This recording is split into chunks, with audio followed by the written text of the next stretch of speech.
In the previous sections, we started discussing the subject matter of the Tzimtzum and Reshimu, the lessening of the light and the impression that's left over from it, and of the Kabbalah, of the thin line of light that came into the world. Now, these are actually discussions of how the infinite light of God came into the world. While actually what we're talking about in this particular seminars is the outer shells of evil which run the physical world. So that the actual basic thing that we're trying to explain now is how the various influences of this world, the various forces of the world, and the various evil forces, for instance, like the demons, came out from the forces which were before this physical universe, which are the angels.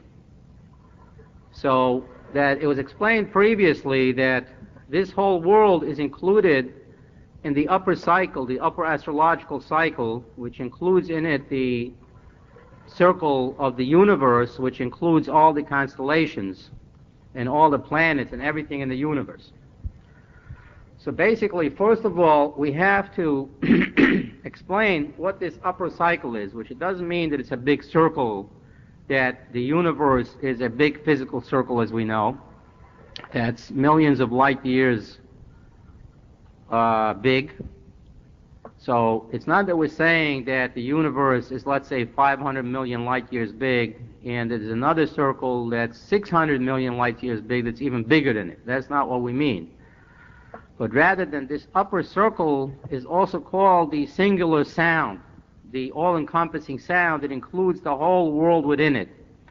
And by sound here is not meant like a physical sound, but rather a vibration.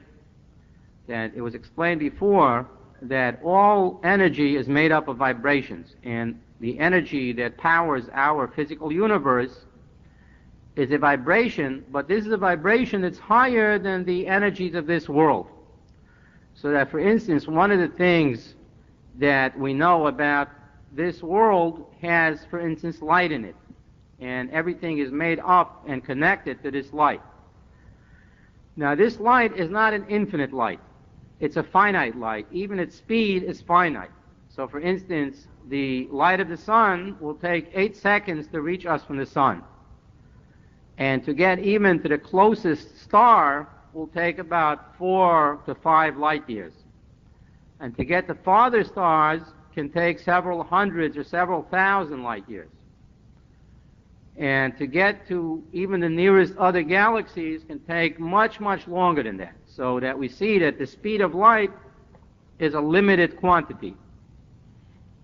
However, on the sphere of the angels, for instance, even from the lowest angels, it explains that there's certain kinds of angels, and it describes two types of angels, for instance. Not that these are the only angels. Later on, we're going to explain the whole archaeology of the armies of the angels, but there's these two particular angels that it says that they have wings, and again, this is to be understood allegorically, that wings mean something that gives them the ability to fly. In the same way that the physical wings of the bird is what gives the bird the ability to fly. So these two types of angels, one of them, with one beat of his wings, he can get from one side of the universe to the other. Then there's another kind of angel that it's not so great like this kind of angel. He's more limited than this kind of angel, and it takes him 2 beats of his wings to get from one side of the universe to the other. So that we see that even from the lowest type of angels, they're less limited than even the highest quantity in our universe, which is light. Which by us it looks like light travels instantaneously, and yet what these angels can travel with 1 or 2 beats of their wings, it would take physical light millions of years to travel that far. So it's understood that it's actually a much lesser and more finite light which is in this universe. Now, the basic thing to explain is exactly how, what we're going to be explaining in terms of the physical world is how, for instance, from the upper angels, which come before this upper cycle, which is the all-inclusive cycle of the universe, come the 70 general genies which run this world. And a genie is like a plural of genus, which means that these are 70 archetypal, sort of like angels, but they're not angels, they're part of this world, and there are 70 of them corresponding to the 70 nations. And under them are all sorts of influences, all the way to where the final physical life of all the different people in the world, and all the different animals in the world, and the various non-physical entities in the world, like the demons, also get their life from them. And to explain how, for instance, the armies of the demons correspond to the armies of the angels. Now, in order to explain this, first of all, we have to explain what this all-encompassing cycle is, and how it is that the light comes through from one level to another, which we explained that the waste matter of the angels was not the actual upper cycle of this world, but only the soul of that upper cycle, which induced the energy of that upper cycle. And within that upper cycle are included all the cycles of life, the water cycle, the cycles of the stars and planets, all the cycles. So that, for instance, the fact that the planets are turning, the fact that the galaxies are turning, and the fact that the atoms are turning, all come from the upper cycle of the first cycle of the world. Now, in order to understand this, first of all, we have to understand in terms of what we were explaining before with the Tzimtzum and Reshimu, the lessening of the light, and the impression which is left over, and then the line of light which comes out of the impression, that line of light is not really the original energy that brought it into being. And an allegory on that is like, for instance, an electromagnet. That in an electromagnet is basically what you do is you wrap wire around a piece of iron, and you run electric energy which goes around and around the piece of iron, and that electric energy induces a magnetic field in the iron, which the iron itself is not a magnet, because the minute you turn off the electricity, it starts being a magnet. So this is called induced magnetism. In other words, that it's not the actual electric energy that went into the magnet to make it a magnet. In the same way that, for instance, in your electric light, it's actually the actual electric energy that turns into light energy. Whereas in the magnet, it's not the same, it's not the actual electricity, but rather an induced light that came out of that. And in general, to explain how this Tzimtzum and Reshimu works, there's various allegories on this, which we already started in the past section to explain that it's like a teacher that teaches a student a very small intellect out of his very large intellect, and it's like the life in the body that comes out of the life of the soul, like for instance in the cat, the physical movements of the cat that come out of the soul of the cat, that it's a very big lessening of the light of the soul, and not only a quantitative but a qualitative lessening too, where it changed over from spiritual light to physical, meaning that it changed over from a spiritual energy to a physical energy. Now, the basic thing to understand here is about the actual letters of creation. That we explained that the letters that made up the cat, in other words, that the cat and all creatures are made up of letters, like DNA letters, that program what the cat is. So in other words, that the cat is programmed to be a cat. How does he know that he's a cat? Because the letters of his DNA tell him that. The letters of his DNA tell him you're a cat. Now, the way they tell him this is not in such a simplistic manner that they just tell him you're a cat, but rather that, as we know, that the letters of a DNA of a cat, if you would write them down on paper, could fill up a whole big warehouse. So that there's many, many instructions which tell the cat exactly everything on how to be a cat. How many legs to grow, how many hair to grow, how many teeth to grow, how his eyes should grow. In other words, that the eyes of the cat are not like our eyes. They can see in the dark better. And all the various things of being a cat, and not only the physical form of the cat, but the emotional and mental forms of the cat, are also dictated by the letters of the DNA, which, in other words, a cat will have the brain of a cat. He will not be able to go to college, for instance, because he's only a cat, and he only has the brain of a cat. And he has the emotions of a cat, so that, for instance, a sheep has certain emotional qualities. The sheep is a very gentle animal, and in a cat, the emotional qualities is that it's a bloodlusty animal and a more cruel animal. So that the emotional shape and the mental shape of the cat all comes out of the letters of the DNA, which tell it the shape of a cat.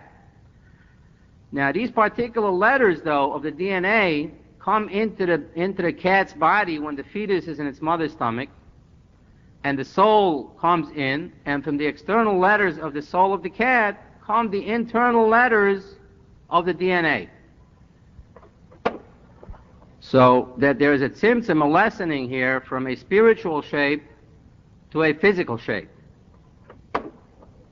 And there's a very good example given to this of how the spiritual and physical shapes are, in that, for instance, if a person will lose his hand or his eye, and then he'll have a child, even though in the physical shape the hand or eye is no longer there, but in the spiritual shape the hand or eye is still there, so therefore the child that he has will be born with a hand and an eye.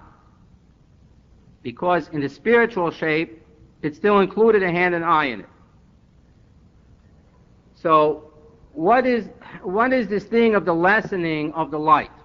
So let us return now to the upper lessening of the light, of the infinite light, which we explained that first there was an estimation of what this lessening would be, and this is just like the cat, before he jumps, estimates inside of himself the whole estimation of what will be after he lessens the spiritual jump into a physical jump. And in the middle, from the lessening to the line, there's what's called the Reshimu, the impression of the light. The impression, the basic allegory on that is sort of a leftover thing, so that, for instance, detectives look for an impression of something. Like, for instance, one thing is, for instance, if they're looking for a phone number and they see that somebody wrote a phone number on a pad of paper, and then they took off the top paper of the pad, but there's still an impression left in the paper that's underneath it. And even though the original phone number is taken away, but in the impression you can still see the phone number. Another thing is, for instance, they look for an impression of fingerprints, that in the impression of fingerprints, even though the actual person is gone, but from the impression, you can tell who that person was. And again, the basic allegories are like a teacher who's teaching a student, or like how the life force comes into the body. But this basically only explains what a lessening is. So, for instance, the teacher teaching the student is lessening from a very large and long intellect to a very little intellect which he can teach the students. And in the life of the soul into the life of the body, it comes from a spiritual life which is kind.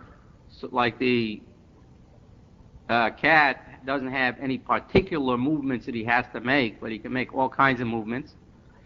into an actual defined particular movement. That explains the lessening. In order to explain, to understand the Reshimu, the impression that's left over, one of the allegories for that is like, for instance, the blueprint which architects make in order to give over to the construction companies. That in this blueprint is the impression of the whole plan of the architect on how to make the building. And this is made in a few lines on a paper. And yet, by looking at these few lines, the whole thing that the architect planned how to make the building is given over to the head of the construction company. Now, in these allegories, one of the problems, though, is that the impression that's left over is not totally short. Means in a blueprint there's still something to it. It's not that everything was removed. Something is still left over. And also that the subject matter of the short and the long is the same. What does that mean? That, for instance, the subject matter of the teacher that is a big mathematician and is teaching the students 1 + 1 is 2, even though it's lessened, but nonetheless, the subject matter is still mathematics. And the same way in the blueprint, even though the blueprint is a very shortened version of what is going to finally come out, a real building, that's what the architect planned. He planned to make more than just a blueprint. He wanted to make a building. But yet, the shape of the blueprints, all the shapes in there are exactly the shapes of the building. So that it's not totally hidden. And a better example of how it's totally hidden is when somebody ties a piece of string on their finger in order to remember something. That the thing is just a string on his finger, which the string on his finger has basically nothing to do with what it's supposed to remind him. So in the same way, upstairs, the Reshimu meant like was a total removal of the upper light, and there was left over like nothing but just a sign to remember it by.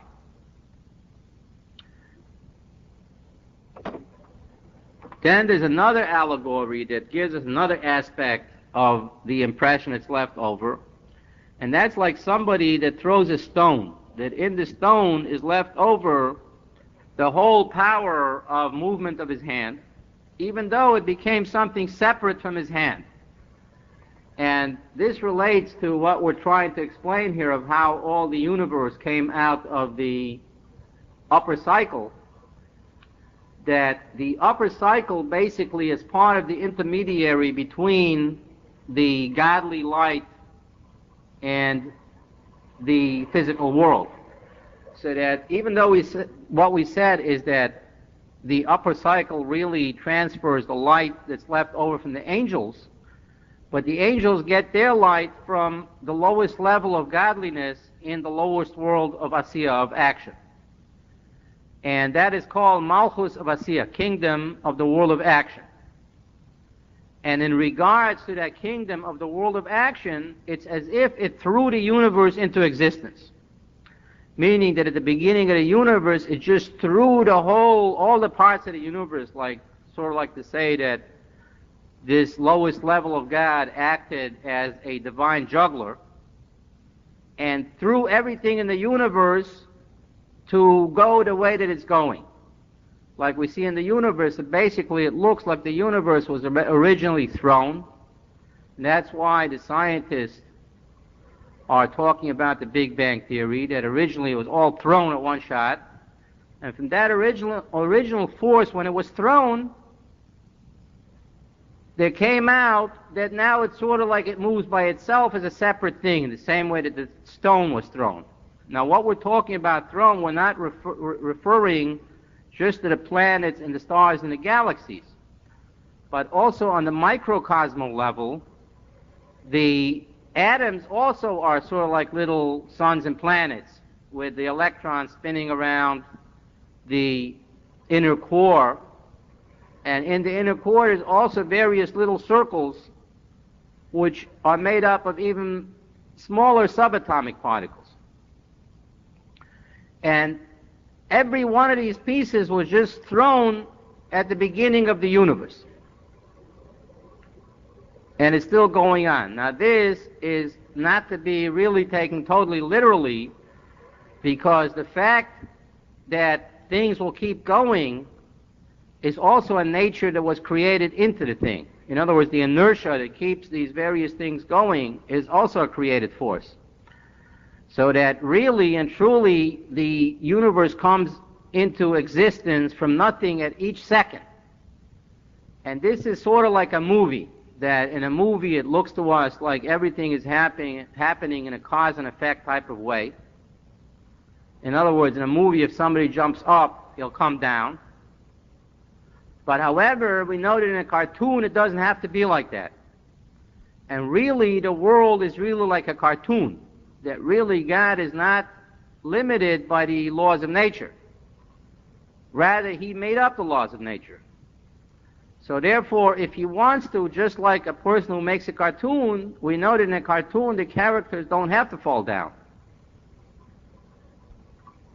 And even if they fall down, they can spring right back. They don't splat on when they hit the bottom, because the cartoonist can do really anything he wants with them. So in the same way, in the world, it's a known thing that if God wants the water to stand up, he can make it stand up just like he did in the movie The Ten Commandments. And he can make all kinds of other miracles. Then there's another way that is explained, that is like, for instance, somebody who makes a hint with a physical movement with his hand that hints at a much larger intellectual concept. Like, for instance, in the 60s, the hippies used to make the V sign, and even though it just really was two fingers held up is all it was, it really did not have anything of an intellect in it, and yet when they would flash this sign at each other, it meant something to them. So there was an intellect within that hint of a physical sign, which they just made with a movement of their hand. And another allegory is like somebody who's writing down a deep intellectual thing, and the whole power of his mind becomes enclosed in the movement of his finger as he's moving his pen over the paper. And we understand that the movement of the finger is just a physical movement of the finger, it's not an intellect. And yet it contains with it the entire intellect. And then there's another allegory, which is the actual letters that he wrote, that really the physical shapes that are separate from him, in the same way that the stone that was thrown becomes separate from the actual power that's throwing it. And yet in these letters, which are just little physical squiggles of ink on a piece of paper, and really they're nothing but physical shapes, is included the whole power of the intellect. So what is to be understood from all this? The basic points are like this, that first of all, from level to level there's also a lessening of the light. So that, for instance, into the physical level is again something like that, of the lessening of the light from the world of the angels to our world. And it's to be understood in the same way. But the basic thing is like this, that the light that comes out after the Tzimtzum is not the same original light. In the same way that the light of the teacher that he teaches the students is not really the actual intellect that he thinks for himself, but just induced from it. The other thing is that what is called that the Tzimtzum is not kipshutoi, that the lessening is not like it sounds. It's not a true lessening. And that means, first of all, that towards the one who's making the lessening, there certainly is not a lessening, so that it's understood that the teacher, even though he's only teaching a small intellect to the students, but he still knows the whole big intellect. And it's understood that when a person ties a piece of string on his finger, even though somebody else might not know what it is about, but he knows what it is about. And secondly, even to the people who receive from them, in other words, like for the students, the main intention of the teacher is not just to teach them the lessened intellect. He's teaching them the lessened intellect because they're first grade students who cannot accept a bigger intellect than that. But really, he's teaching them first grade so that later they'll be able to go to second grade and third grade and fourth grade all the way to college. And then when they reach college and finish college and then go on to their doctorate, they'll be able to become a mathematics professor just like him. So that the actual intention in the lessening of the light was not just to give overall lessened light, but that through the fact that we get this lessened light, we would slowly be able to accept more and more light until finally, in the Messianic era, in the new age that's coming soon, we will be able to have the whole original infinite light and knowledge how it was before the original lessening.